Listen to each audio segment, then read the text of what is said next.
ओम श्री परमात्मने नमः. ओम श्री सद्गुरुवे नमः.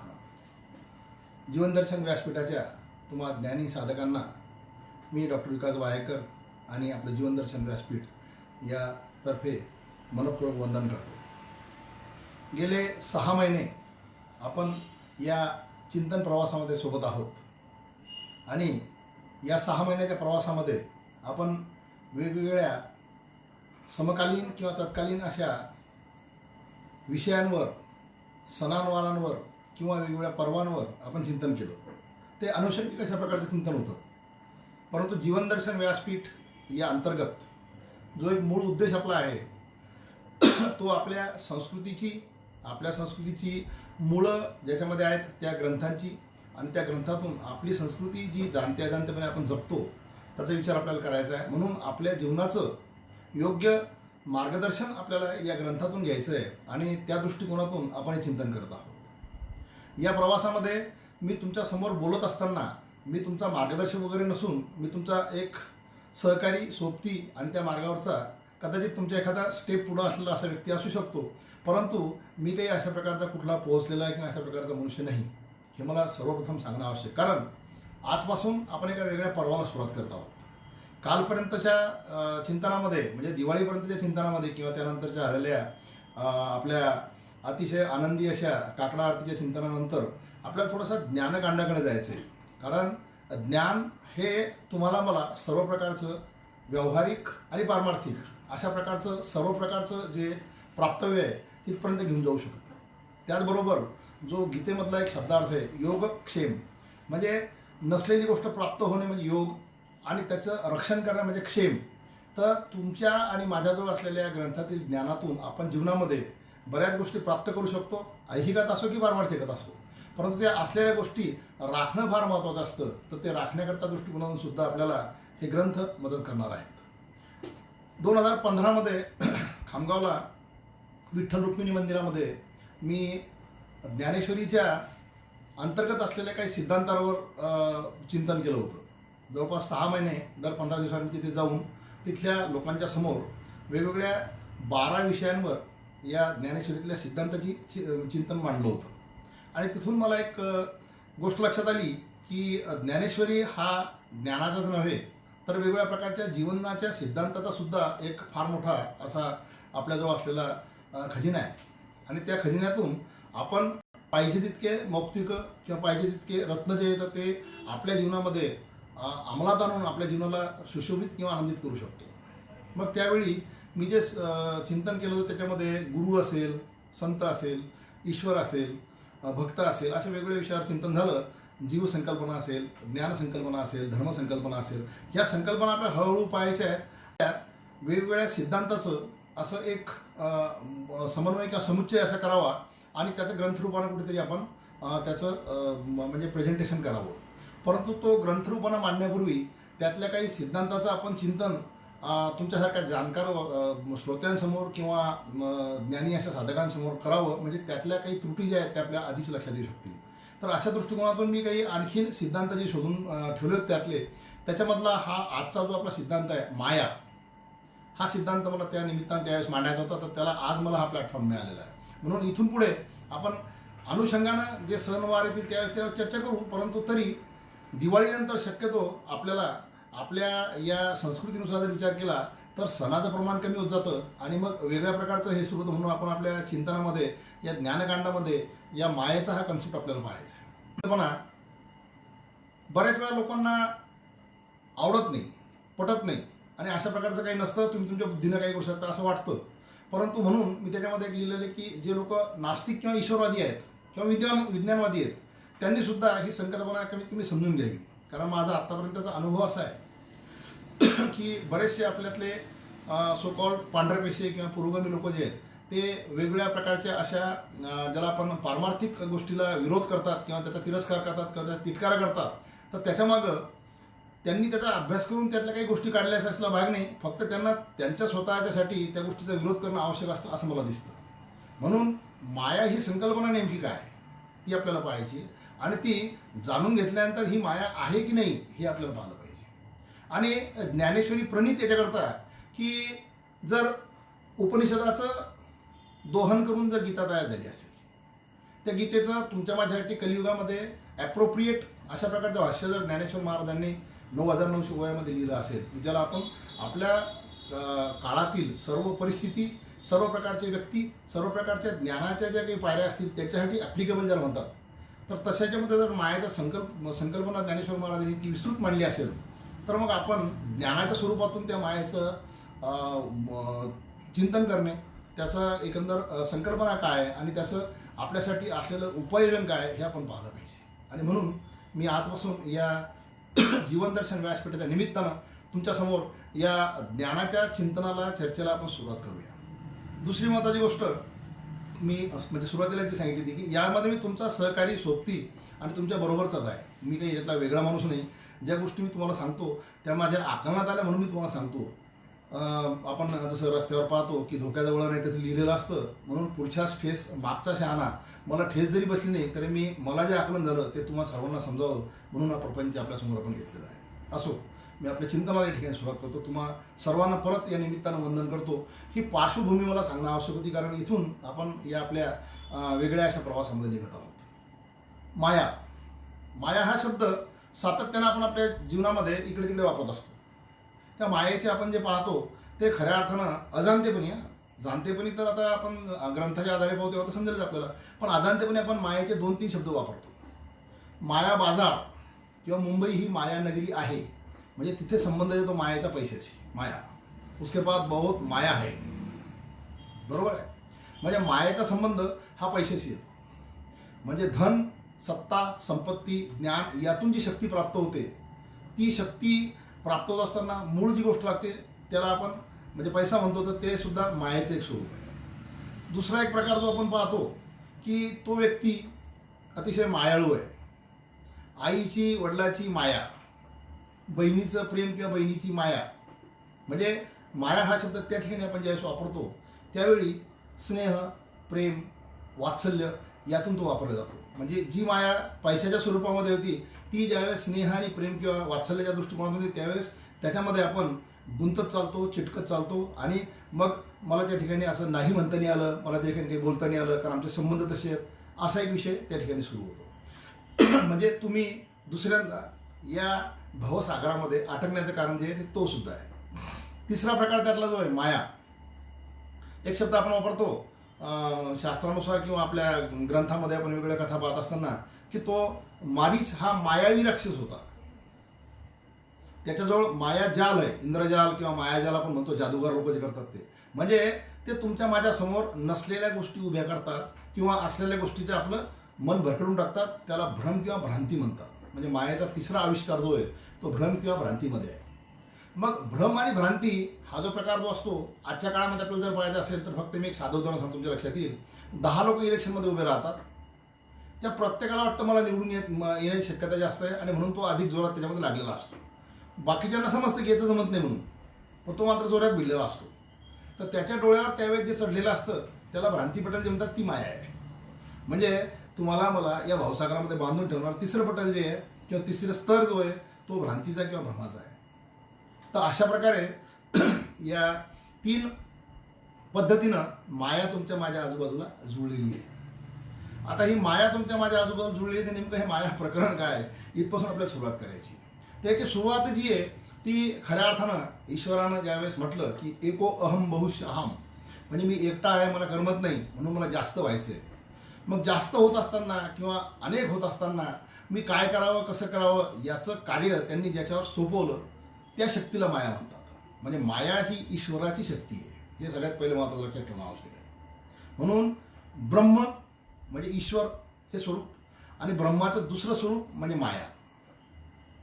मग या ब्रह्माचं आणि मायाचं जे स्वरूप आहे याची सुरुवात जी आहे ती ज्ञानेश्वरीमध्ये अति सुंदर पद्धतीने केलेली आहे 7व्या अध्यायामध्ये. पण त्या 7व्या अध्यायातले मुळात 3 श्लोक जे आहेत ते त्याला म्हणजे परस्पर असे अवलंबून आहेत किंवा परस्परावर असे पूरक आहेत.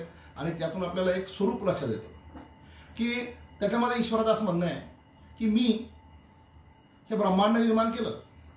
हे निर्माण करत असताना परत एकदा मी सांगतो की काही लोकांची याच्यावर विश्वास असेल नसेल तरी ही गोष्ट ऐकून नंतर त्यांनी त्यांचा विचार ठरवावा आणि या गोष्टीत त्यांनी म्हणजे मानलंच पाहिजे असा काही आपला आग्रह नाही.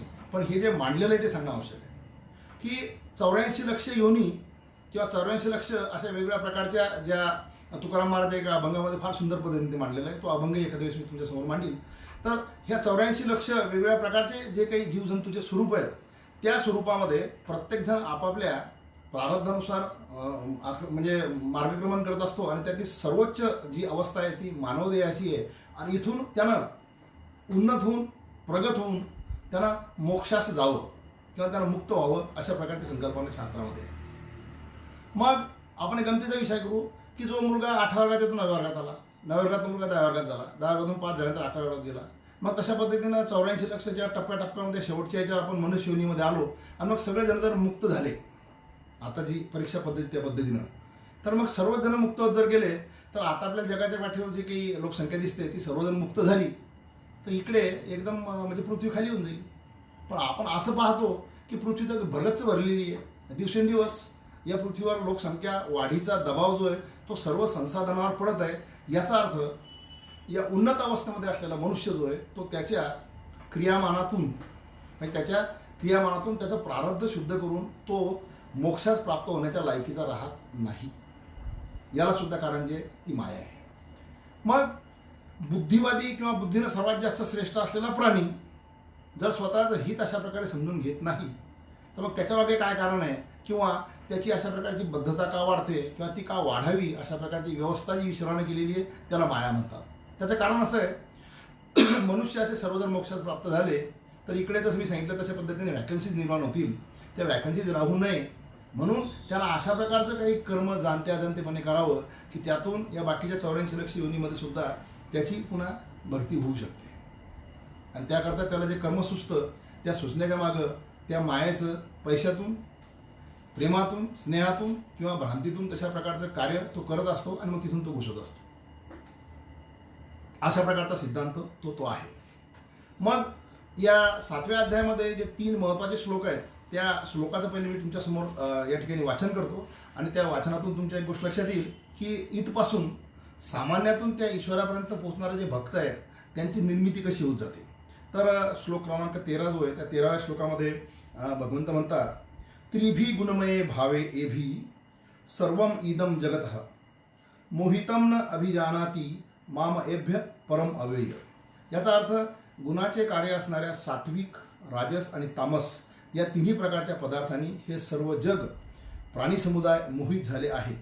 त्यामुळे या तिन्ही गुणाच्या पलीकडे असणाऱ्या अविनाशी अशा मला ते ओळखत नाहीत.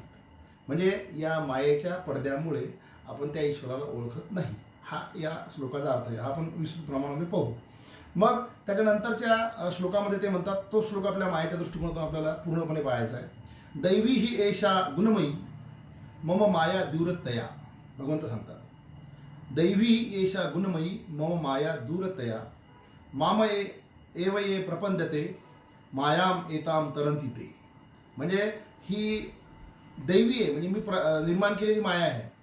गुणमयी आहे म्हणजे त्रिगुणात्मक आहे, परंतु प्राप्त करण्यास किंवा तरुण जाण्यास कठीण आहे.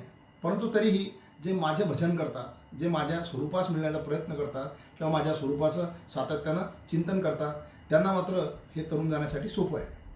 मग नंतरच्या श्लोकामध्ये 14व्या नंबरच्या श्लोकामध्ये ते म्हणतात, 15व्या नंबरच्या श्लोकामध्ये, न मामम दुष्कृतीनम मूढा प्रपंदते नराधमा मायाम अपहृता ज्ञाना आसुरम भावम आशिजः. म्हणजे मायेनं ज्यांचं ज्ञान हिरावून घेतलं आहे, लक्षात घ्या, मायेनं ज्यांचं ज्ञान हिरावून घेतलं आहे असे आसुरी स्वभावाचे, मनुष्यात नीच असणारे, दुष्टकर्म करणारे मूर्ख लोक मला भजत नाहीत. म्हणजे मला भजत नाहीत ते मूर्ख नाहीत, जे मूर्ख आहेत ते मला भजत नाहीत. हा उलटा त्यातला भाग येतो. आपण पाहूया पुढे चिंतनामध्ये. आणि मग सगळ्यात महत्त्वाचा श्लोक जो आहे की मग यातून माझ्या स्वरूपापर्यंत जे येण्याचा प्रयत्न करतात त्याचं, चतुर्विधा भजन्ते माम. 4 प्रकारचे व्यक्ती मला माझं भजन करतात. चतुर्विधा भजन्ते माम जना सुकृतीन अर्जुन आर्थ जिज्ञासू अर्थार्थी ज्ञानीच भरतशर्मा. म्हणजे या प्रकारचे 4 लोक माझं भजन करतात. त्याच्यामध्ये जे 4 नाव सांगितले, आर्थभक्त, जिज्ञासू भक्त, अर्थार्थी भक्त आणि ज्ञानी भक्त. अर्थात हा क्रोनॉलॉजी त्यातली वेगळी आहे. त्यातला सगळ्यात पहिला अर्थार्थी, मग आर्थ, मग जिज्ञासू आणि ज्ञानी. ठीक आहे. हे अशा प्रकारचं जे वर्णन आहे या वर्णाचं किंवा या श्लोकांचं तुमच्यासमोर मांडण्याचं कारण असं आहे की एक कुठला तरी कन्सेप्ट जो आहे तो पूर्णपणे अशा 3-4 श्लोकामध्ये असतो आणि तिथून आपल्याला या मायाच्या संकल्पना समजू शकते. सुरुवातीच्या याच्यामध्ये त्यांनी जी गोष्ट सांगितली की माया जी निर्माण झाली माझ्यापासून, तिथून ही प्रकृती निर्माण झाली आणि प्रकृती ज्या 3 गुणांना भरलेली आहे, त्याचबरोबर त्याच्यामध्ये जे विकार भरलेले आहेत त्या विकारातून आणि त्या गुणातून वेगळ्या प्रकारच्या प्रवृत्ती निर्माण झाल्या आणि त्या सगळ्या तुमच्या माझ्या आजूबाजूला बसलेल्या आहेत. आणि त्याच्यामध्ये तुम्ही मला शोधण्याचा प्रयत्न करता, त्याच्यामध्ये मी तुम्हाला सापडणार नाही, त्याच्यापेक्षा मी वेगळा आहे असं भगवंत सांगतात. त्याच्याबद्दलचं एक अतिशय सुंदर अशा प्रकारची ओवी त्या ज्ञानेश्वरीमध्ये आहे. परी उदकी झाली बाबुळी, बाबुळी म्हणजे शेवाळ, ते उदका ते जैसे झाकुळी, ते उदकाला म्हणजे पाण्याला झाकून ठेवतं का वायाची आभाळशी आकाशले, आभाळी आकाश लेपे, की आभाळानं म्हणजे आभाळानं ज्या पद्धतीने आकाश लोपलं जातं तशा पद्धतीनं माझं जे स्वरूप आहे ते स्वरूप जे अशा प्रकारच्या लोकांच्या वागण्यामुळे ते झाकलं गेलेलं असतं, हे अशा प्रकारचं ते म्हणतात. आणि हे जे स्वरूप आहे तुमच्यात आणि माझ्यामध्ये निर्माण झालेलं ते मायेचं स्वरूप आहे. दुसरा एक अतिशय चांगला दृष्टांत ज्ञानेश्वर महाराजांनी 13व्या शतकामध्ये दिलेला आहे आणि तो वाचल्यानंतर सुद्धा मी त्यावेळेस अवाक झालो होतो. मी डोळ्याचा डॉक्टर असल्यानं तुम्हाला सांगणं आवश्यक आहे. डोळ्यामध्ये समोरून येणारे किरण जे येतात त्या मोतीबिंदून आडल्यानंतर पडद्यापर्यंत उमटत नाहीत आणि मग ती समोरची वस्तू आपल्याला दिसत नाही. तो मोतीबिंदू काढल्यानंतर दिसायला लागतं. याला आम्ही शोध म्हणतो. फार मोठ्या आम्ही गोष्टी केल्या मशीन असं म्हणतो, पण ज्ञानेश्वर महाराजांनी ती गोष्ट मांडलेली आहे व्यवस्थित. आणि हे मोतीबिंदू काढल्यानंतर दिसायला जरी लागते तरी याचा अर्थ मुळामध्ये त्या पडद्यामध्ये दिसण्याची शक्ती असते, भूगोळामध्ये दिसण्याची शक्ती असते, फक्त मधात ते पटल निर्माण झालेलं असतं. तसं सामान्य व्यक्ती ईश्वराला पाहू शकत नाही, कारण त्याच्या मधामध्ये त्या मोतीबिंदूसारखं हे मायेचं पटल निर्माण झालेलं आहे, असं ज्ञानेश्वर महाराज त्या ओळीमध्ये होतं. हे असो डोळ्याचे, डोळाची पडळ रचे, मोतीबिंदू बाहेरून घालत नाहीत, आम्ही लेन्स बाहेरून घालतो. हे असो डोळ्याचे, डोळाची पडळ रचे, तेने देखणे पण डोळ्याचे न गिळीजे काही. डोळाच डोळ्याच्या भोवती आतून मोतीबिंदू निर्माण करतो आणि त्याला देखणे पण म्हणजे दिसण्याचं जे अवयव आहे डोळा आणि त्याचं जे इंद्रियाचं वैशिष्ट्य आहे की दिसतं त्यांना वस्तू समजती तेच त्यांना नष्ट होऊन जातं. तशा पद्धतीनं ईश्वर हा आहेच, सामान्य व्यक्तीला या मायाच्या प्रभावामुळे तो दिसत नाही. मग याचा अर्थ ही माया ईश्वरानं सांगितलं मी निर्माण केलेलीच आहे, पण ही माया तुमच्या माझ्या भोवती आपल्या बुद्धीनं आपण विणतो आणि ती आपल्याला दूर केल्यानंतर तो ईश्वर दिसू शकतो. यातून ते इंडिकेट करतात. हे त्यातलं एक महत्त्वाची गोष्ट आपल्या लक्षात आली पाहिजे. आणि म्हणून याचं मागचं कारण जे आहे की त्रिगुण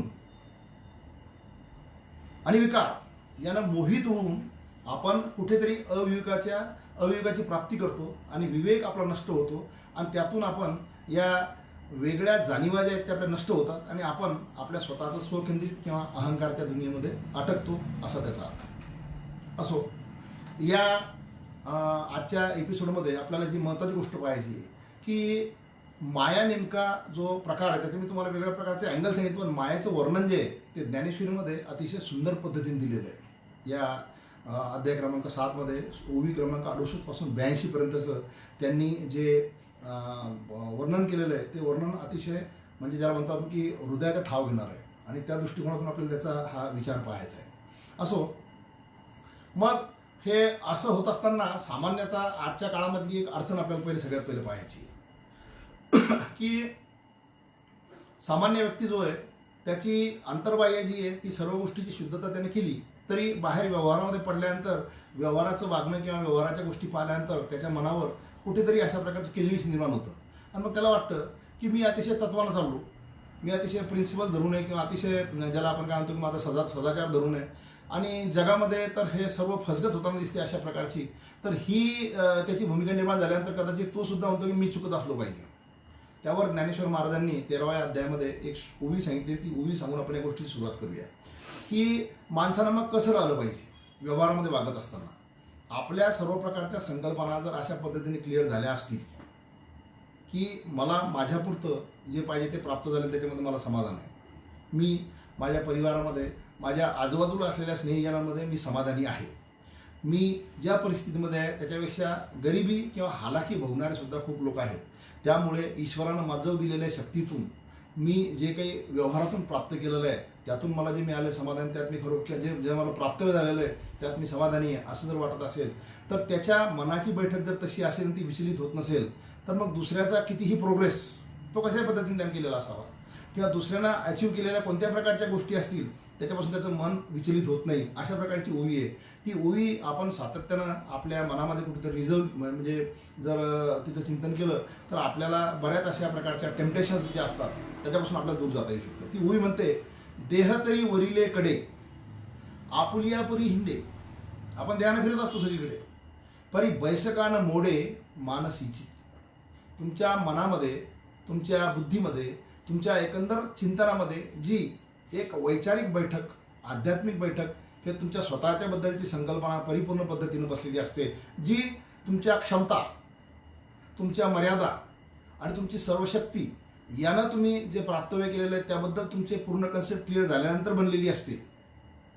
याचा अर्थ तुम्ही महत्वाकांक्षी नसा असायला भाग नाही, पण तुमची महत्वाकांक्षा सकारात्मक, तुम्हाला मिळालेली ऊर्जा सकारात्मक आणि तुम्ही कमवत असलेल्या सगळ्या गोष्टी ज्या आहेत त्या तुमच्या कुटुंबाच्या पलीकडे तुमच्या दातृत्व गुण निर्माण करून उंबरट्या बाहेर कोणाला उपयोग असेल तशा वेळची तुमची जी भूमिका आहे ती तुमच्या मनामध्ये ज्यावेळेस पक्की बसलेली असेल त्यावेळेस बाहेरच्या कुठल्याही गोष्टींना आपण विचलित होत नाही, हा त्याचा अर्थ आहे.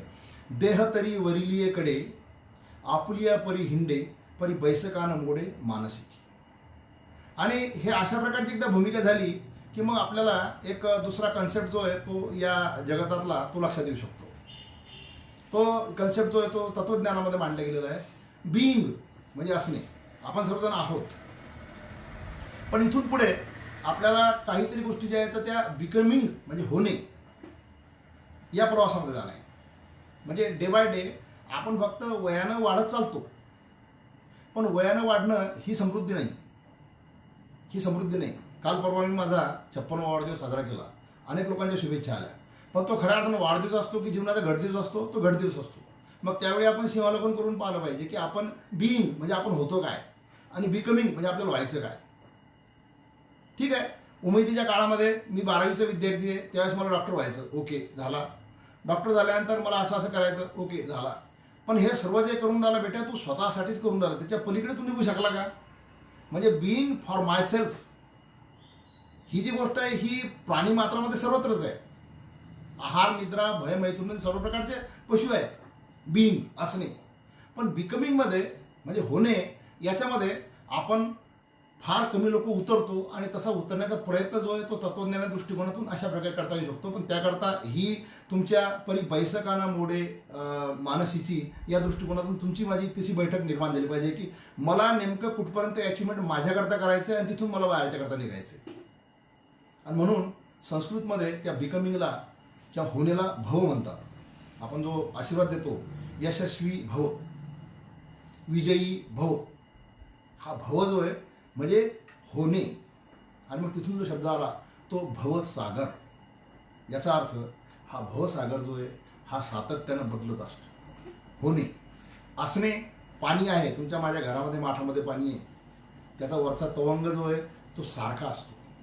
बिकमिंगमध्ये समुद्रावर ज्या लाटा आहेत सागर त्या सातत्यानं बदलत असतात. हा एक कन्सेप्ट जर लक्षात आला तर आपल्या बऱ्याचशा दुःखांना आणि बऱ्याचशा आपल्या अचिव्हमेंटला आपण साधारणपणे चांगल्या प्रकारे सहन करू शकतो. बिकमिंगमध्ये हा बदल सातत्यानं होत असतो. भव सागर म्हणजे सातत्यानं बदलणारा सागर असतो. हा लक्षात जर आला तर तुमचा माझा कोणी विश्वासघात केला तर आपल्याला त्याचं वाईट वाटणार नाही. तुम्हाला मला कोणी शब्द देऊन तोडला त्याची आपल्याला वाईट वाटणार नाही. कालची परिस्थिती आणि आजची परिस्थिती यात होणारा बदल जो आहे, काल असलेला राव उद्या रंक होऊ शकतो, काल असलेला रंक उद्या राव होऊ शकतो, ह्या सगळ्या गोष्टी होऊ शकतात. हे आपल्या एकदा मनामध्ये म्हणजे आपण परी बैसकानं मोडे मानसीचा याच्यामध्ये जर बसलं तर मग तो मनुष्य सर्व परिस्थितीमध्ये अविचलित राहतो.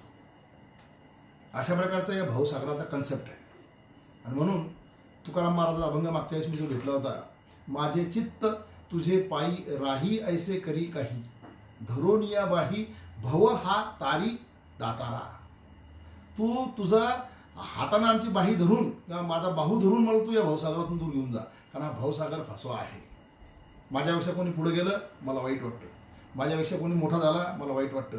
ती ईर्ष्या मला आतल्या आत जाळत असते आणि ती जाळल्यानंतर मी त्याच्या भोवती द्वेष निर्माण होतो माझ्यामध्ये आणि ते विकार निर्माण झाल्यानंतर माझ्यामध्ये अविवेक निर्माण होतो. आणि जेव्हा जेव्हा माझ्यामध्ये अविवेक निर्माण होतो तेव्हा तेव्हा मी नीच नराधम अशा प्रकारच्या कृत्यातून ईश्वरापासून दूर जातो. हे सांगणारे ते 3 श्लोक आहेत.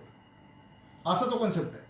असो, या कन्सेप्टपर्यंत आपण जेव्हा येतो तेव्हा भगवंतानं शेवटी एक त्या म्हणजे 13व्या श्लोकाच्या शेवटी एक गोष्ट ओळीच्या स्वरूपामध्ये सांगितलेली आहे. ते म्हणतात की ही माया मी निर्माण केली, पण ही तसं माझ्यापासून निर्माण झाली. तैसी हे माझी बिंबली, म्हणजे मीच निर्माण केली. पण ती कशी आहे? त्रिगुणात्मक सावली, माझी सावली आहे ती, की मदची आड ओढवली जवनिका जैसे, आणि निर्माण केली आणि तुमच्या माझ्यामध्ये मी पडद्याच्या स्वरूपामध्ये ठेवलेली आहे. म्हणून ईश्वर प्राप्तीपर्यंत जात असताना जी साधना आहे किंवा साधक म्हणून ज्या आपण स्वतःला म्हणून घेतो, आणि ईश्वर प्राप्तीच्या मार्गामध्ये सर्वात कठीण गोष्ट जर काय असेल तर ही माया तोडणे. ही माया पैशाची सुद्धा आहे, कारण आपण व्यवहारामध्ये आहोत. ही माया प्रेमाची सुद्धा आहे, असू द्या कसं काय करताना आपण असं म्हणतो. आणि माया भ्रमाची सुद्धा आहे, आपण दुसऱ्या गोष्टीकडे ओढलं जातो. 9व्या अध्यायामध्ये हा कन्सेप्ट फार सुंदर पद्धतीने सांगितलेला आहे की ईश्वर प्राप्तीच्या मार्गामध्ये साधक जेव्हा जातो तेव्हा त्याला मधामध्ये काही डेस्टिनेशन सापडतात. त्या डेस्टिनेशनमध्ये त्याचा शब्द जो आहे तो कुठेही खराब व्हायला सुरुवात होते. मग त्याला स्वतःवर शक्ती आपल्याला मिळाल्याचा अहंकार निर्माण होतो. त्याच्या पुढीकडे गेल्यानंतर रिद्धी सिद्धी त्याच्या अंकित होतात, आणि तिथे तो अटकला तर तो ईश्वरापर्यंत जात नाही. तुकाराम महाराज एका अभंगामध्ये म्हणतात, रिद्धी सिद्धी सुखे हानितल्या नाता तेथे या प्राकृता गुणमानी, की आम्हाला प्राप्त झालेल्या रिद्धी सिद्धी जी आहेत त्या आम्ही सोडून दिल्या, कारण आम्हाला ते ईश्वर पाहिजे. म्हणून या प्राकृतामध्ये तुम्ही आम्हाला काही जरी दिलं आम्हाला ते नको. अर्थात ती तुकाराम महाराजांची जी अंतर्गत भक्तीची निष्ठा जी आहे ती इतकी श्रेष्ठ होती की त्यातून ते म्हणू शकले की देव पहावया गेलो देवची होऊन टेलो. म्हणजे सायुज्य भक्ती करणारे भक्त शिरोमणी तुकाराम महाराज या महाराष्ट्राच्या भूमीला लाभले, आणि त्यांनी हे कन्सेप्ट जे आहे ते सर्व पद्धतीने मांडलेले आहेत. मग या फसवेपणामध्ये ईश्वरापासून तुम्हाला दूर ठेवणारी जी माया आहे ती अशा प्रकारची प्रलोभनं तुम्हाला मधामधात ठेवत असते. म्हणून तुमच्या माझ्यातून या मायाला कसं दूर करायचे याचे मार्ग पुढे आहेत. पण भगवंताने शेवटी सांगितलं, तैसे भूतजात सर्व हे माझेची कीर अवयव. पहिले त्यांनी कबूल केलं, हे भूतजात सर्व जे आहेत ते माझेच अवयव आहेत. परी माया योगे जीव दशे आले, म्हणजे मायेचं पडळ घेऊन किंवा मायेमुळे या जीव दशेत आलेले. कारण मायामध्ये ते त्रिगुण आहेत. तुमच्या माझ्यामध्ये सत्व आहे, रज आहे, तम आहे.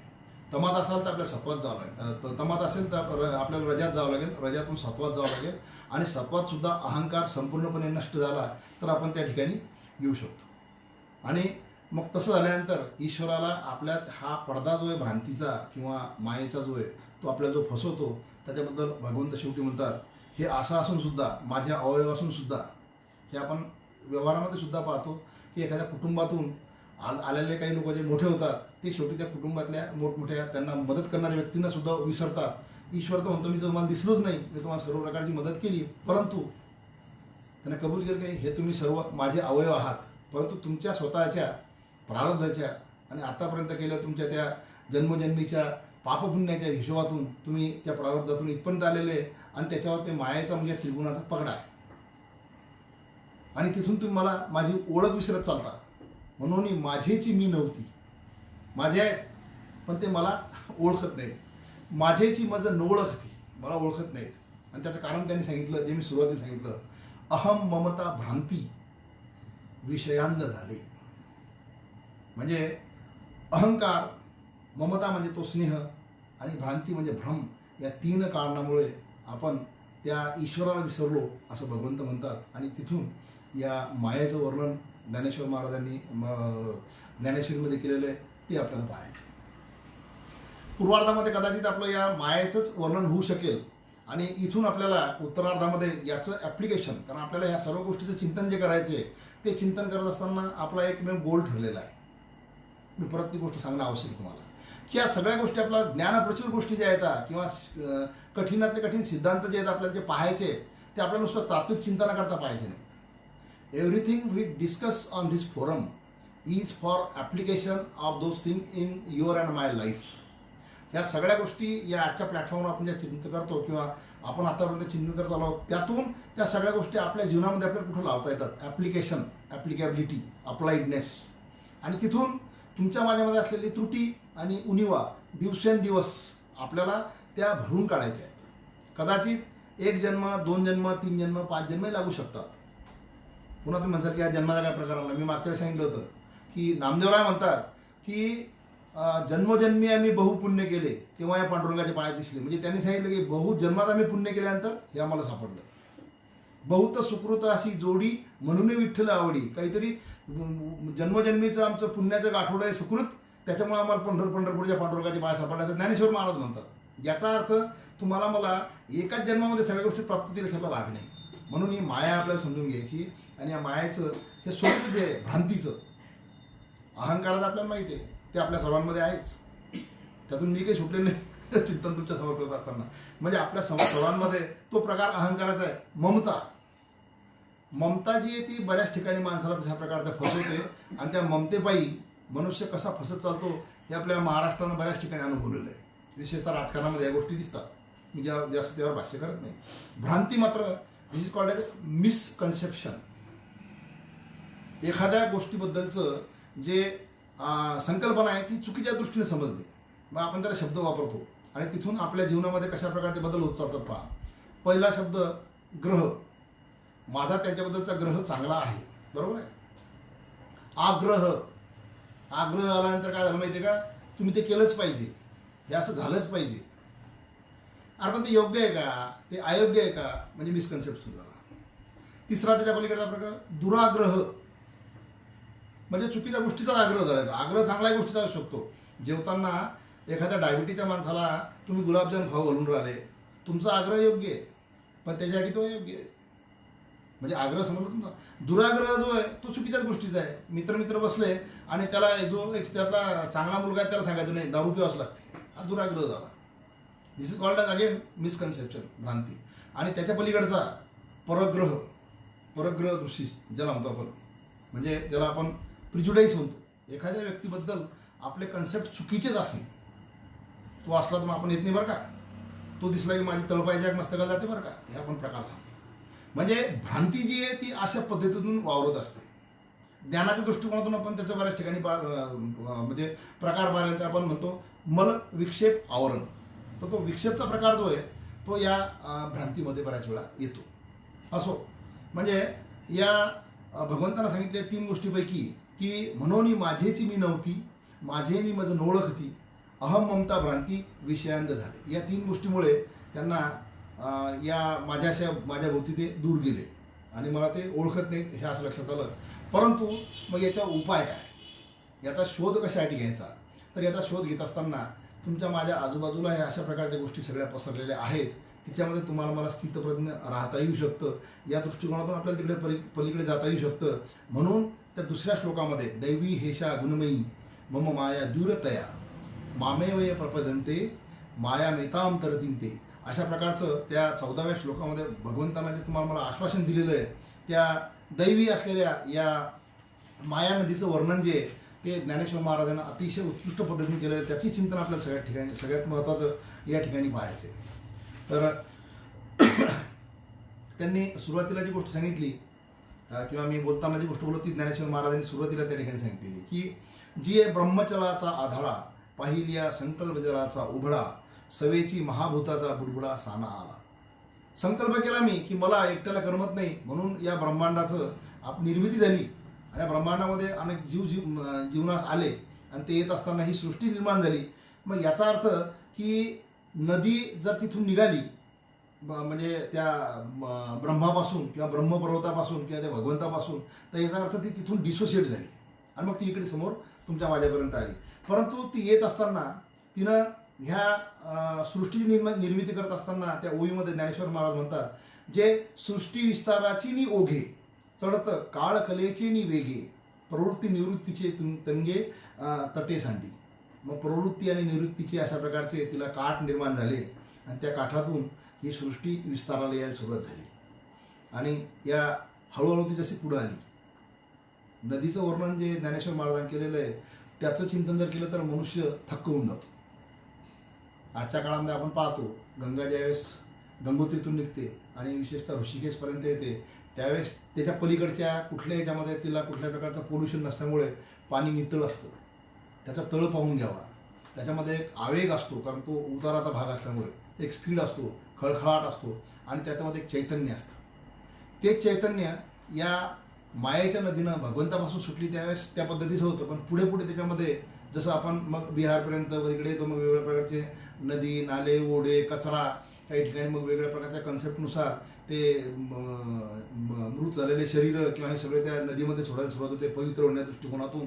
तशा प्रकारचे या माया नदीत सुद्धा होत गेलं आणि मग त्याचं वर्णन ज्ञानेश्वर महाराज करतात.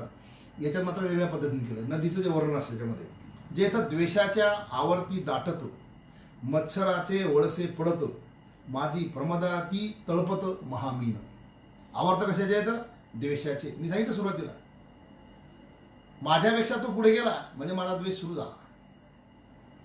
म्हणजे द्वेषाचा भोवरा आला, त्या भोवऱ्यामध्ये त्याला कल्पनाही नसते, पण मी त्या भोवऱ्यात स्वतः अटकतो आणि मग ते वळसे जे माझ्या भोवती पडतात ते मत्सराचे आहेत, त्या द्वेषामुळे निर्माण झालेल्या मत्सराचे.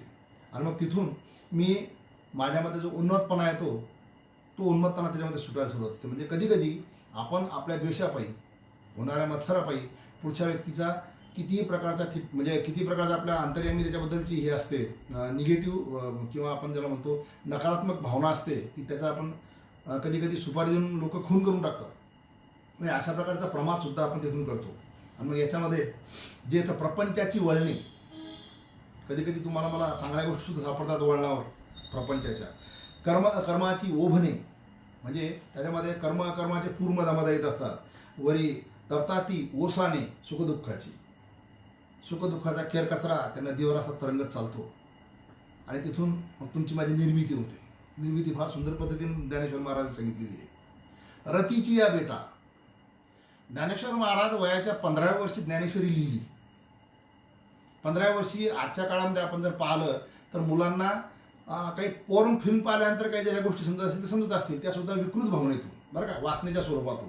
परंतु इतक्या विशुद्ध स्वरूपामध्ये स्त्री पुरुष संबंधाचं किंवा एकंदर पुनरुत्पत्तीचं जे शास्त्र ज्ञानेश्वर महाराजांनी सांगितलं हे अलौकिक आहे. ज्ञानेश्वर महाराजांचं साहित्याच्या अंगातून जर आपण अलौकिक स्वरूप जर पाहायचं असेल तर ज्ञानेश्वरीमध्ये काही काही ठिकाणी सापडतं. त्यातली ही ओवी आहे. आपण ओवी ही अवश्य चिंतनाच्या दृष्टिकोनातून पाहावी. ओवी क्रमांक 74, अध्याय क्रमांक 7. रतीची या बेटा आदळती कामाची या लाटा जेथ जीव फेन संकटा सेंद दिसे. एखादा बेट असतं त्याच्यावर सातत्यानं लाटा आदळत असतात आणि त्या आदळून त्या लाटाच्या कोपऱ्यानं असा फेस तयार होतो. तुम्ही कल्पना करून पहा. रतीची या बेटा आदळती कामाची या लाटा जेथ जीव फेन संकटा. तो जो फेस आहे ती जीवाची निर्मिती आहे आणि तिथं काही ठिकाणी मग तो म्हणजे असा खारही तयार होतो. सेन म्हणतात त्याला. तो खारही तयार होतो. तर तो सगळा खार म्हणजे तुमचं माझं जे काही म्हणजे आपण ज्याला संस्कृती म्हणतो ती निर्माण होते. म्हणजे या महानदीमध्ये कोणत्या माया नदीमध्ये एक बेट येते फक्त प्रपंचाचं किंवा तुमचं आपण ज्याला म्हणतो की जीव निर्मितीचं. म्हणजे पंचमहाभूत याच्यामधला एक बुडबुड आहे आणि त्या पंचमहाभूतातून तुम्ही आम्ही असे निर्माण होत चाललो. वेगवेगळ्या प्रकारचं काम, वेगळ्या प्रकारचे कर्म अकर्म, वेगळ्या प्रकारचे प्रपंचातले सुखदुःख या सगळ्याचा केरकचरा घेऊन चालता मधात त्या रतीच्या या बेटावर या कामाच्या लाटा आदळतात आणि सर्व प्रकारचे जीव निर्माण होतात. पण हे निर्माण होत असताना ते तसेच निर्माण होत नाही कारण ते त्रिगुणात्मक आहेत. मग त्रिगुणात्मक असल्यामुळे अहंकाराची या चळिया वरी मदत्रयाची या उकळिया जेथ विषय उर्मीच्या आकळिया उल्लाळ घेती. नुसते ते जन्माला आले म्हणून नाही चालत. जन्माला आल्यानंतर ईश्वराचं स्वरूप बनणारे ईश्वरासारखे राहायला ते काही सनत कुमार वगैरे असे काही ब्रह्माचे पुत्र नाही. ब्रह्मानं निर्माण केलेले त्याचे जे पुत्र होते सनकादिक, त्यांना ब्रह्मानं सांगितलं की तुम्ही सृष्टीची निर्मिती करा. ते म्हणे आम्हाला काहीच करायचं नाही, आम्हाला त्या ईश्वराची आराधना करायची आणि आम्ही त्याच्या स्वरूपामध्ये विलीन होणार आहोत. म्हणजे भगवंताच्या 24 अवतारामध्ये सुरुवातीचे 4 आहेत ते सनक, सनंदन, सनत कुमार वगैरे ते 4 जण. हे मात्र आपण जे निर्माण झालो हे आपला स्वतःची वेगळी आयडेंटिटी घेऊन आलो.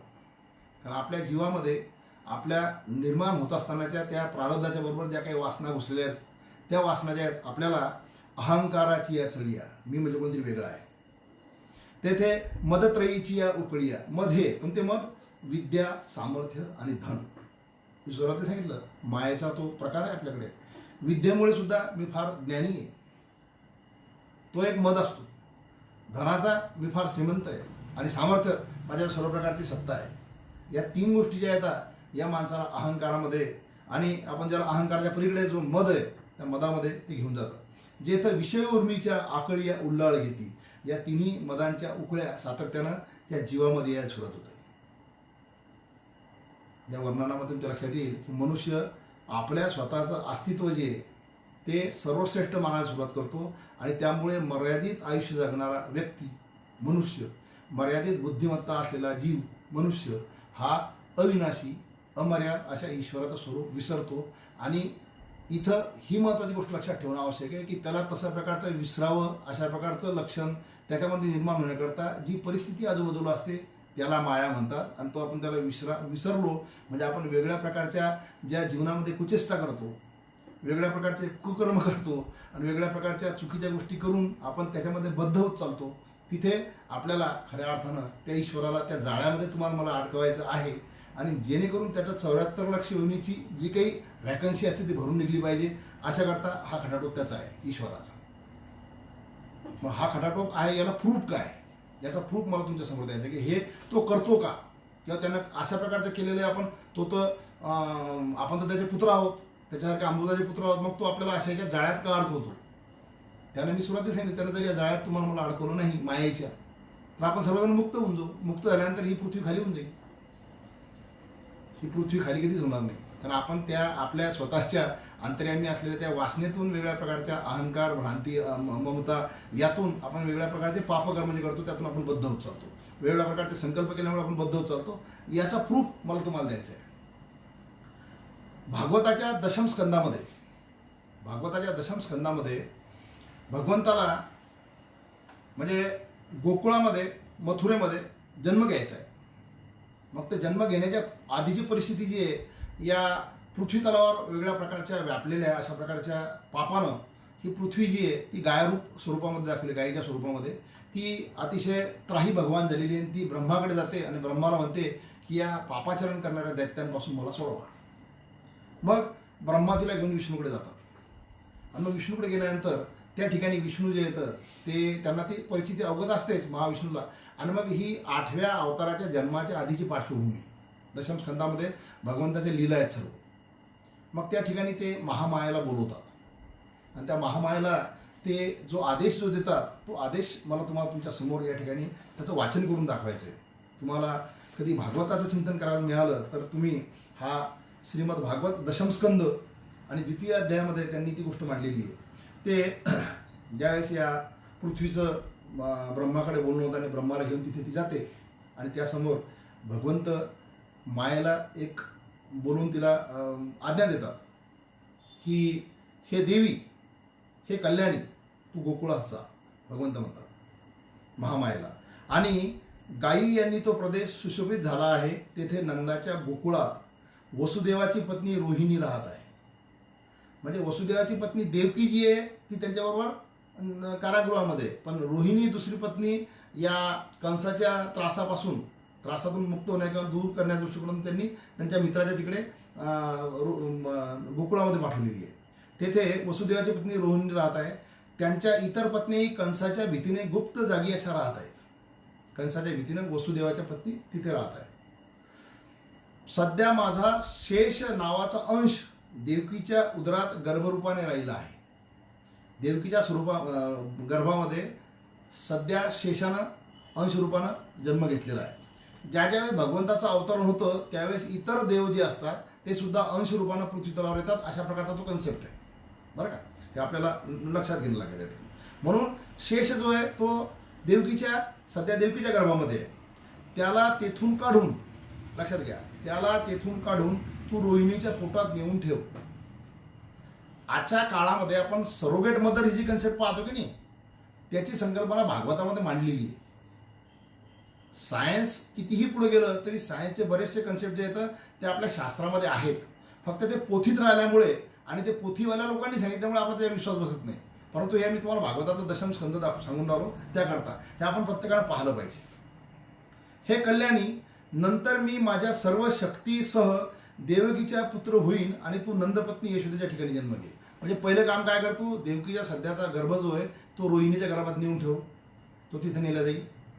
आणि मग भगवंत जे आहेत ते म्हणतात मी माझ्या सर्व शक्तीनुसार देवकीच्या पोटात गर्भ घेईन. त्याचवेळी तू यशोदेच्या पोटामध्ये मुलगी म्हणून घे. म्हणजे आता ही इकडं मुलगी, हा इकडं भगवान श्रीकृष्ण, आणि मग तो वसुदेवाने तो जो यमुना नदी क्रॉस करून तो प्रकार केला तो तशा प्रकारचा श्रीकृष्ण इकडे आले गोकुळामध्ये आणि मुलगी जी तिकडे गेली आणि मग ती कंसाने फिरवल्यानंतर ती जी आकाशवाणी झाली ती आपल्याला माहिती आहे. असो, आपल्याला महत्त्वाचा भाग पुढचा आहे. तू असं जर केलं तर मग काय होईल माहिती आहे का, मग तू अशा प्रकारचा जन्म घे आणि तो जन्म घेतल्यानंतर मी तुला वरदान काय देतो पहा, भगवंत वरदान देतात। सर्व वर देण्यास समर्थ असणाऱ्या तुला माणसे आपल्या सर्व कामना पूर्ण करणारी समजून धूप दीप नैवेद्य इत्यादी अर्पण करून तुझे पूजा करते। म्हणजे आता लक्षात घ्या, आपल्याला फसवायसाठी ईश्वराने ही माया कशी पाठवलेली आहे। आपण काय करतो, या देवीचे जे स्वरूप आहेत, लोक पृथ्वीवर पुष्कळ ठिकाणी तुला तुझी स्थापना करतील आणि तुला दुर्गा, भद्रकाली, विजया, वैष्णवी, कुमुदा, चंडिका, कृष्णा, माधवी, कन्या, माया, नारायणी, ईशानी, शारदा, अंबिका इत्यादी अनेक नावं ठेवतील। म्हणजे तुम्हाला मला माहीत असलेल्या 51 ज्याची चर्चा केली मी, 51 शक्तिपीठं जे देवीची, ही सर्व ती मायेची स्वरूप आहेत। हा नवीन कन्सेप्ट लक्षात घ्या आपण। ही सर्व त्या मायेची स्वरूप आहेत आणि तिथे जाऊन आपण आपल्या मनोकामना ज्या ज्यावेळेस व्यक्त करतो, काय करून, धूप दीप नैवेद्य देऊन की आमचं असं असं करा, तुम्ही तुमची कामना तिथे ठेवली म्हणजे तुमचं या ठिकाणी पृथ्वी तलावर तुमची बंधता झाली किंवा तुम्ही बद्धता तुमची झाली, तुमचं बंधन एक तयार झालं। कारण तुम्ही संकल्प केला, स्वतः करता मागितलं म्हणजे तुम्ही अटकले। आणि आपण ह्या सर्व देवस्थानाला मागण्याकरताच जातो आणि भगवंताने तिला वरदान दिलेलं आहे, तू मागत राहा, तू देवीच्या स्वरूपामध्ये राहा, हे सगळे मागायला येतील, तू पूर्तता करत राहा आणि मग त्याच्यानुसार यांचं जे काही हिशोब होईल कमी जास्त, त्यानुसार हे वेगवेगळ्या जन्मामध्ये वेगवेगळ्या योनीमध्ये जन्माला येतील। असा कारखाना तो त्यांना स्वतःचा चालवण्याची व्यवस्था तुमच्या माझ्यातून निर्माण केलेली आहे आणि त्याकरता ही देवी आहे। आता एक शेवटचा टप्पा याच्यामध्ये, देवकीच्या गर्भातून काढून घेतल्यामुळे शेषाला लोक संकर्षण म्हणतात। संकर्षण हे त्या बलरामाचं एक नाव आहे, संकर्षण। सरोगेट मदरमध्ये ज्या पद्धतीनं कन्सेप्शन ठेवतात तशा पद्धतीने देवकीचा गर्भ काढून रोहिणीच्या गर्भात ठेवलेला, म्हणजे या गर्भाचं स्थलांतरण जे केलेलं आहे त्याच्यामुळे त्याला नाव जे पडले ते संकर्षण। तो सर्व लोकांचं रंजन करतो म्हणून त्याला राम म्हणतील। त्याचबरोबर तो बलवानामध्ये श्रेष्ठ असल्यामुळे त्याला बल सुद्धा म्हणतील, म्हणून बलराम संकर्षण हा भगवंताचा सख्खा मोठा भाऊ। रामायणामध्ये लक्ष्मण हा शेष होता, रामायणामध्ये लक्ष्मण हा शेष होता आणि म्हणून त्यांनी त्यावेळेस रामायणाच्या वेळेस लक्ष्मणाला सांगितलं होतं की या जन्मात तू माझा लहाना भाऊ आहे, पुढच्या जन्मात तू माझा मोठा भाऊ होतील, तो बलराम आहे। आपले शास्त्र या पोथीमुळं बऱ्याच ठिकाणी बदनाम झालेत, परंतु त्याच्यामधली जर तुम्ही सुसूत्रता पाहाल तर तुम्ही अवाक होऊन जा। म्हणून माझी एक नम्र विनंती या निमित्तानं आहे, कारण मी आता कन्क्लुजनमध्ये येतो, कारण हा मायाचा विषय आपल्याला फार चांगल्या पद्धतीने आणखीन पाहायचा आहे। त्याचं मी म्हणजे या माया नदीचा उत्तरार्ध थोडासा तुमच्यासमोर मांडणार आहे, परंतु शेवटच्या टप्प्यामध्ये एक गोष्ट की ह्या सगळ्या गोष्टी ज्या आहेत ना, ह्या पाहून कोणीतरी टाळाव्या किंवा पाहून त्याचा अभ्यास करून त्याला कोणीतरी हे करावं, पण त्यामध्ये इतक्या प्रकारची सुसूत्रता आहे की ती सुसूत्रता जी आहे ती पाहिल्यानंतर याच्यामध्ये काही मनगडंत कपोलकल्पित किंवा अशा प्रकारचं असेल अशातला भाग नाही। त्याला जर तुम्ही जिओग्राफिकल पाहायचं म्हटलं तर ते जिओग्राफीत सुद्धा सगळ्या गोष्टी सापडतात। त्याच्याकरता मागच्या वेळेस मी तुम्हाला सांगितलं होतं की ज्यावेळी सुग्रीवाला लक्ष्मणाने प्रभू रामचंद्र त्यांच्या त्या किष्किंधेमध्ये म्हणतात की तुम्ही सीतेच्या शोधासाठी काहीतरी करा, त्यावेळेस ते सर्व वानरांना, वानर प्रमुखांना बोलून त्यांना सांगतात की पूर्वेकडे तुम्ही असे असे जा, पश्चिमेकडे तुम्ही असे असे जा, दक्षिणेकडे असे जा आणि उत्तरेकडे असे जा। तर त्यांनी जे वर्णन केलेलं आहे त्या काळामध्ये ते वर्णन आजही नकाशामध्ये जसं तसं सापडतं। मग त्या काळामध्ये त्यांनी कोणतं GPRS वापरलं की नकाशाचा उपयोग केला हे काही सांगता येत नाही, पण त्यावेळेस मग प्रभू रामचंद्र लक्ष्मण त्यांना विचारतात की जगाची इतकी तुम्हाला माहिती कसं काय? तर म्हणजे बाली माझ्या मागं लागलं होता, त्याच्यामुळे सगळ्या जगामध्ये पळालो, त्याच्यामुळे मला सगळं माहिती आहे, मी प्रत्येक ठिकाणी जाऊन आलेलो आहे। मग त्याच्यानुसार मग पश्चिमेकडे गेल्यानंतर कोणत्या देवता सर्वात शेवटी सापडते, म्हणजे त्यांनी 40 दिशाचे स्वामी जे आहेत, जसं वरुण, यम, इंद्र हे आणि कुबेर हे जसे प्रत्येक दिशेचे स्वामी आहेत, त्यांचे घर वगैरे त्याचे सुद्धा किंवा त्यांचे निवास वगैरे किंवा त्यांचे महाल याचं सुद्धा वर्णन केलेलं आहे। ही सुसूत्र ज्यावेळेस पाहाल त्यावेळेस तुम्हाला या शास्त्राचं, मी शास्त्र म्हणतो वारंवार, लोक त्याला पोथी म्हणून काही म्हणू, पण मी ज्या दृष्टिकोनातून त्याला पाहिलं आणि मला जो दृष्टिकोन त्यातला सापडला त्यामध्ये मला ही सुसूत्र सापडली, त्याच्यामुळे मी अतिशय श्रद्धेने त्या गोष्टी पाहतो। तुम्ही सुद्धा त्या पाहून स्वीकारायला किंवा टाळाव्या हा आपल्या जगाचा प्रश्न आहे, पण तरी यातली सुसूत्रता पाहावी। मग ह्या आपल्या मूळ विषयाकडे आपण येऊ की भगवंतानं हा जो प्रूफ आहे की तुम्ही आम्ही या मायेकडे जाऊन आपल्यासाठी काहीतरी मागावं आणि मागल्यानंतर आपण आपली बद्धता वाढवावी, कारण जोपर्यंत तुमची प्रवृत्ती जिवंत आहे म्हणजे मला पाहिजे पाहिजे पाहिजे तोपर्यंत या जीवनामध्ये तुमची जी गोष्ट पूर्ण होणार नाही त्याकडे तुम्हाला पुढचा जन्म आहे। हे शास्त्र आहे पुन्हा. ज्यावेळेस तुम्ही निवृत्त व्हाल म्हणजे तुमचे श्वास बाकी आहेत पण तुमच्या अपेक्षा किंवा कामना संपल्या, त्यावेळेस तुम्ही भगवंताच प्राप्त व्हाल. म्हणजे ज्याला सायुज्य मुक्ती म्हणतात ती प्राप्त कराल. पण मग तुम्हाला पाहिजे अशा प्रकारचे प्रलोभन सातत्यानं तुमच्या डोळ्यासमोर जर ठेवत गेले तर तुम्हाला ही प्रवृत्ती कायम राहील, निवृत्तीत तुम्ही जाऊ शकणार नाही. म्हणून आज व्यवहारामध्ये आपण ज्या गोष्टी पाहतो त्या व्यवहाराच्या गोष्टी असतात, त्या सर्व गोष्टी ज्या आहेत त्या तुम्हाला मला त्या भगवंतापासून दूर नेण्याकरता आहेत. उदाहरणार्थ साधा मोबाईल जो होता त्याच्यानंतर स्क्रीन आला, त्यानंतर टच आला, त्याच्यानंतर असं येता आजकाल अशा प्रकारचे काही वेगवेगळ्या प्रकारचे मॉडेल आले की मला ते पाहिजेतच. कुठल्या ह्याच्यात गाडीचे मॉडेल असो, फोनचे मॉडेल असो, कुठल्या प्रकारचे असो, मला ते पाहिजेतच. मला जोपर्यंत पाहिजे तोपर्यंत मी पृथ्वीला हजर आहे. मला इथून त्या ईश्वरापर्यंत जाता येत नाही. आणि सगळी व्यवस्था ज्यानं करून ठेवलेली ती शक्ती म्हणजे माया. आणि म्हणून भगवंत त्या दृष्टिकोनातून असं म्हणतात, ते फार महत्त्वाचं आहे. एथ एक नवलावो, मग ही माया तुम्हाला पार करायची असेल तिथे एक नवल सांगतात ते. एथ एक नवलावो, जो किये तरुणो पावो, तो अपाय होय एक, होय तो एक. मग या गोष्टीत एक असं नवल आहे की हे सगळं जाणून बुजून समजून उमजून आपण करत असताना ज्यावेळी आपल्याला ही माया तोडण्याचा आपण प्रयत्न करतो, त्या प्रयत्नातून आपण म्हणजे हा उपाय योजना करतो, तर त्या उपायातून किंवा तरुण जाण्यासाठी उपाय करतो, तो एक अपाय म्हणूनच आपल्या भोवती बसतो. अशा प्रकारची एक गोष्ट आहे. हे इथलं नवल आहे. आणि या दृष्टिकोनातून एक ग्रामगीतेमध्ये अतिशय सुंदर अशा प्रकारचा एक दृष्टांत आहे, तो देऊन आपण थांबू. एक मनुष्य घरामध्ये वैतागला, ग्रामगीतेतला फार सुंदर दृष्टांत आहे. संसाराला वैतागला असेल, बायका बरोबर वैतागला असेल किंवा व्यवहाराला वैतागला असेल काहीतरी. मग तो म्हणजे मी आता संन्यस्त होतो. मग संन्यस्त होऊन तो शेतात राहायला गेला. मग शेतात राहायला गेला, त्यानं कपडे बिपडे आपले सगळे काढून टाकले, लंगोटी घालायचा फक्त. लंगोटी दररोज घालायची आणि आंघोळ वगैरे झाली किंवा स्नान संध्या झाली की ते आपल्या सर्व लंगोटी ती वाळू घालायची, दुसरी लंगोटी घालायची. मग हळूहळू त्याच्या लक्षात आलं की आपली ती लंगोटी जी आहे ते उंदरं कचराडून राहिले. मग उंदराने लंगोटी कचराल्यानंतर तो परेशान झाला. मग शेतामध्ये किंवा त्याच्या त्या पर्णकुटीच्या भागात जे लोक यायचे त्यांना तो विचारतं का याला काय करू. ते म्हणजे सोपी गोष्ट म्हणे महाराज. त्यानं काय मांजर पाळायची. मांजर म्हणजे उंदीर जाते. ते म्हणे ओके, त्यानं मांजर आणली. आता उंदराला मारायला मांजर आणली, पण मग आता मांजरीच्या पोटाची व्यवस्था काय करायची. ते म्हणजे का आता काय करायचं. त्याने सोपी गोष्ट आहे, गाय घ्यायची. गाय घेतली. मग आता गाईचं दूध घेत सुरू झालं. आता दूध मांजरीला बांधणार किती, स्वतः पिणार किती, उरायला लागलं ते. मग आता काय करायचं. मग ते म्हणे आता सोपी गोष्ट म्हणे, याच्यासाठी बैल बोलून घ्या तिकडून पुन्हा गावातून. म्हणजे जो वैतागून तिकडून आला होता तो पुन्हा संसारात आला. म्हणजे येथे एक नवलावो, माया तोडण्याचा प्रयत्न करत असताना आपण जी गोष्ट करतो तो एक तरुण पाव, तो एक अपाव होय तो एक.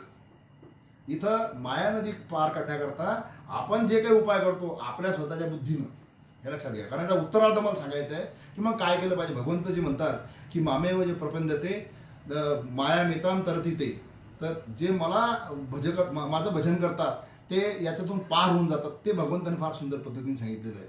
तर त्या दृष्टिकोनातून आपल्याला तो उत्तरार्धामध्ये ती गोष्ट पाहायची.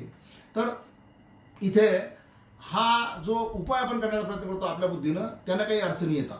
मग ते उपाय कोणते आहेत जे आपण स्वतः करतो, आणि मग भगवंतांनी सांगितलेला उपाय जो आहे तो कशा पद्धतीचा आहे, याचं चिंतन जे ते आपण उत्तरार्धामध्ये पाहू. परंतु यातली काही कन्सेप्ट, माझी पुन्हा एक नम्र विनंती आहे, यातली काही कन्सेप्ट तुम्हाला जर पटले नसतील तर त्याचं शास्त्रोक्त पहिले शंका निरसन करून घ्यायचं. आपण वाचन चिंतन करायचं, वेगवेगळ्या प्रकारचे रेफरन्स ग्रंथ पाहायचे, आणि तिथून तुम्हाला जर ती गोष्ट पटली तर स्वीकारायची, नाही पटली तर सोडून द्यायची. आग्रह कोणताच नाही. परंतु आपल्याला या भवसागरामध्ये येणाऱ्या अडचणीचा जर आपल्याला सोल्युशन पाहायचं असेल, कारण तुम्ही आम्ही कोणीही परिपूर्ण नाही, आपण सर्वजण जे ते अपूर्णांकात आहोत. तुकाराम महाराज म्हणू शकले, संसाराचे नावे घालून या शून्य, शून्य हे परिपूर्ण असतं.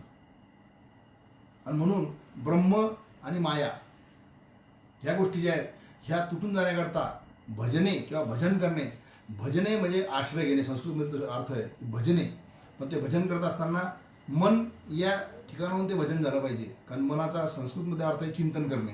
म्हणजे मनामध्ये भगवंताचं चिंतन करत असताना त्याचा आश्रय घेणे म्हणजे भजन करणे. असं असेल तर ती माया दूर होते, ती नष्ट होते. आणि तुमच्या माझ्या भोवती ईश्वर तुम्हाला दिसू नये म्हणून जे काही अवडंबर किंवा या अवडंबर म्हटल्यापेक्षा जे काही पडदारूपी स्वरूप तुमच्या माझ्या भोवती आहे की ज्याच्यातून आपण फसत चालतो, म्हणजे कधी भ्रांतीनं, कधी ममतेनं, कधी प्रेमानं, कधी आपल्या अहंकारानं अहम ममता भ्रांती या तीन गोष्टीनं आपण जे विषयांत जाऊन फिरतो आहोत, त्यामुळे आपला विवेक गमावून आपण अविवेकी झालो. तर तो विवेक प्राप्त करण्या दृष्टिकोनातून याच्यातून आपल्याला दूर पाहत असताना कशा प्रकारे स्थितप्रज्ञ होता येईल आणि आपल्याला भगवंताची प्राप्ती करता येईल ही शकते हे आपल्याला उत्तरार्धामध्ये पाहता येईल. तोपर्यंत माझ्या शब्दांना विराम देतो. रामकृष्ण आहे.